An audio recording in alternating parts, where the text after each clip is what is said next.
Alright, welcome to the Daily English Show. The mistake I'd like to talk about today is the use of the phrase, how do you do? As I understand it, how do you do is a phrase used when meeting somebody, like, nice to meet you. So it doesn't mean how are you or how do you do something. So some people might get those two things mixed up, how do you do and how are you. But I also think just using the phrase, how do you do, when you meet someone can be a mistake. But perhaps it depends on the country. As for me, I'm from New Zealand, in case you didn't know. In my life, I've met thousands of people and no one has ever said, how do you do? So I don't think it's very common in New Zealand, if anyone uses it at all. Most people say, nice to meet you, or a variation on that. It's a pleasure to meet you. Lovely to meet you. Fabulous to meet you, darling. It's so great to finally meet you. Hey bro. When I think of how do you do, I think of the Queen of England or very posh people in the UK. I had a look online to see what people were saying about this, and I found a post by Jonathan, an English teacher from the UK who teaches in France. He says, stop saying how do you do. Virtually nobody says it anymore. But someone replied in a comment, I just want to mention that when you enter the world of academia and business in the UK, you go to a conference in London, every third person you meet says, how do you do? But then Jonathan replies, you must be posh. On the estate where I grew up in Redditch, you'd get beaten up for saying, how do you do? I don't think you'd get beaten up in New Zealand, but people might look at you funny or laugh. So tell me, do you use how do you do when you meet someone? Is it only posh people in the UK and characters in Japanese textbooks, or do people actually use it in other parts of the world? Today I recommend a site called Forvo, which I think is brilliant. It's a site where you can listen to words being pronounced. I found it last week when I was talking about Stanley Kubrick and I realised I didn't know how to pronounce his name. I was looking over my notes before filming and I was thinking, is it Kubrick or Kubrick? And so I checked online and that's when I found Forvo and my problem was solved, just like that. This kind of site is really useful for me because I don't work in an office full of people, so I can't just turn to the person at the next desk to check.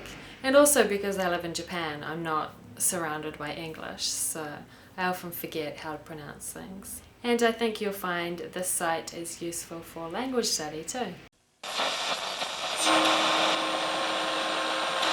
Kia ora, in Stick News today, for the first time in almost 2 decades, Prince Charles is visiting Japan. Charles Philip Arthur George is a 59-year-old English prince. He's the eldest son of the Queen of England. Charles and his wife Camilla arrived in Japan on Monday night. They're in Japan for 5 days to celebrate the 150th anniversary of diplomatic relations between Japan and Britain. And that was Stick News for Wednesday, the 29th of October. Kia ora. Today's word is estate. This word has many meanings. One of them is this: a large area of land, usually in the country, that is owned by one person or family. In New Zealand, I think people use this word to sound posh or classy.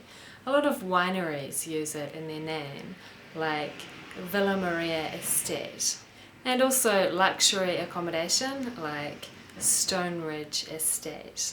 So at first I thought Jonathan's comment sounded very strange because he's accusing someone of being posh and then he's saying he grew up on an estate, which makes him sound posh. But then I looked it up and in British English, estate also means housing estate or council estate, which is a kind of public housing system in the UK.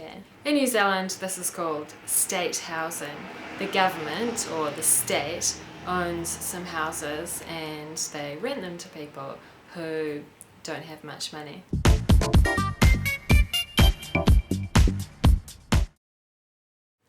Did you really play the part of a wall? And the wall speaks? Maybe ages ago, but I can't remember the story.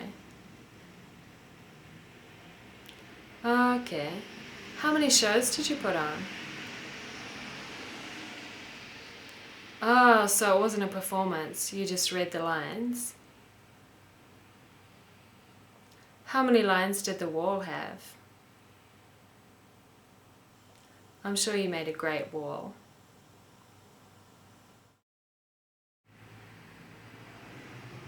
Yeah.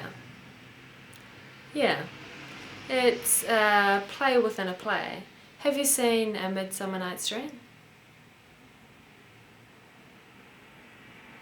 In the play, some characters put on a play. So the part of the wall is actually a character playing the part of a wall in a play. Oh, it wasn't a proper show. Actually, it was just in class. No, it was a performance, and we rehearsed a few times and had to remember lines and stuff. It was in a lecture theatre, actually. It was for a second year Shakespeare paper, I think. The professor asked if anyone was interested in doing it, and then a group of us got together and did the performance just in the lecture, and that was it. A couple, and a gesture too, which was crucial to the play. Don't knock it. Walls are very useful things. Prince Charles is the Prince of A. Wales, B. Scotland, C. Ireland. A. Who is Prince Charles's mother? A. Queen Victoria, B. Queen Elizabeth, C. Queen Mary. B. In 1981, Prince Charles married A. Camilla, B. Diana, C. Angelina. B. How old is Prince Charles? A. 39, B. 49, C. 59. C. When was the last time he visited Japan? A. 1970, B. 1980, C. 1990. C. And that was the Daily English Show. See you tomorrow. Bye.